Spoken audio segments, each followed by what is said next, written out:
দেখুন, আমি মোহাম্মদ সুফিয়ান বলছি। আজকে আপনাদেরকে গুরুত্বপূর্ণ একটা বিদ্যা শিখাবো, যেটা দিয়ে প্যারালাইসিস রোগী ভালো করতে পারবে। এই মন্ত্রটি আমার নিজের পরীক্ষিত পান্থিরম। আশা করি আপনাদের উপকারে আসবে ইনশাআল্লাহ। আমি এই মন্ত্র এবং এই জ্ঞান দিয়ে অনেক মানুষকে সুস্থ করেছি। এটি আমার গুরুর কাছ থেকে নেওয়া হয়েছিল। এরকম মূল্যবান বিদ্যাগুলো এই চ্যানেলে শেখানো হয়। যারা নতুন, অবশ্যই ভিডিওতে একটি লাইক দেন এবং চ্যানেলটি সাবস্ক্রাইব করবেন। কি ব্যাপার, সবাই অবাক হচ্ছেন তাই না? আজকে ভিডিও এসেছি অন্য রূপে এআই এর সাহায্যে। তবে আজকের বিদ্যাটি খুবই গুরুত্বপূর্ণ। তো চলুন আমরা ভিডিওতে বেশি কথা না বাড়ি, আগে দেখি মন্ত্রটা কি এবং নিয়ম কারণ বিস্তারিত। সর্বপ্রথম আপনারা এই 3টি দ্রব্য সংগ্রহ করতে হবে, যেমন রসুন, ঘি, মধু। এবং রোগীর গার্জিয়ান থেকে একটি হাঁস কিংবা মুরগির টাকা নিয়ে একটি মুরগি কিনে জবাই করে গরিব মিসকিনকে আগে খাওয়াতে হবে। তারপর চিকিৎসা শুরু করবেন। তা না হলে যিনি কবিরাজ আছেন তার পরিবারের ক্ষতি হবে, ফ্যামিলি ভিতরে সমস্যা হবে। কাজটি খুবই সতর্কতার সাথে করতে হবে, তা না হলে যিনি কবিরাজ তার ক্ষতি হবে। তাই আবারও বললাম, সাবধান সাবধান সাবধান। তো চলুন আমরা ভিডিওতে বেশি কথা না বাড়ি, আগে দেখি মন্ত্রটা কি এবং নিয়ম কারণ বিস্তারিত। স্ক্রিনে লক্ষ্য করুন। হ্যাঁ, মন্ত্র হলো কালী কালামি নাম পড়ি স্বর্গচারী মন্ডমালা গলে পড়ি আমি যেন এই গি ফরা চালান দেশে যা তুই স্বর্গে যা বেটি যদি স্বর্গে না যাবি শিবের মাথায় 2 পা মুছিবি। ঠিক আছে, এই মন্ত্রটা 31 বার পড়তে হবে। হ্যাঁ, মন্ত্র আবার বলতেছি আপনাদের সুবিধার্থে।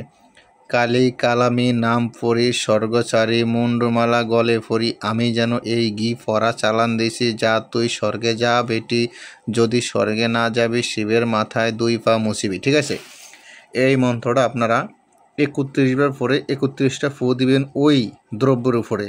এই যে রসুন, ঘি যেগুলো সংগ্রহ করতে বলছিলাম, মধু। ঠিক আছে, মধু, ঘি, রসুন যেগুলো সংগ্রহ করতে বলছি, এগুলো উপরে 31 বার পরে 31টা ফু দিবেন। তারপর আবার রোগীকে আপনারা 31 বার পরে রোগীর গায়ে 31 বার ফু দিবেন।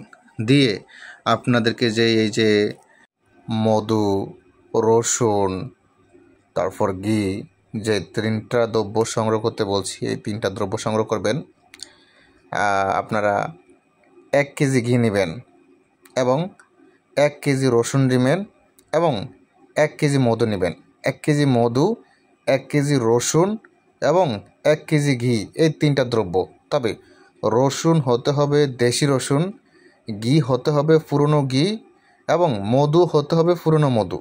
এগুলো 3টারে একত্রে করে আপনারা একটু গরম করে, মানে 3টারে একত্রে করে পিষে ফেলবেন। মানে রসুনটারে একদম চাশনি বানিয়ে ফেলাবেন। ফালাইয়া আপনারা তাওয়াতে দিয়ে, হালকা বেশি গরম না, তাওয়ার উপরে দিয়ে রসুন, তারপর ঘি, তারপর মধু সব একত্রে করবেন। করে এগুলো হালুয়ার মতো তৈরি করে ফেলবেন। মানে বেশি গরম দেওয়া যাবে না, পুড়িয়ে যেতে না যায়, হালকা হালকা আগুন দিয়ে এগুলো সব একত্র করে একদম কষা কষা হালুয়ার মতো করে ফেলবেন সবগুলো দিয়ে। ঠিক আছে, হালুয়ার মতো করে ওখান থেকে, হ্যাঁ, মানে ওই হালুয়াগুলো আপনারা সকাল বিকাল দুপুর 3 বেলা খালি পেটে খাওয়াইবেন।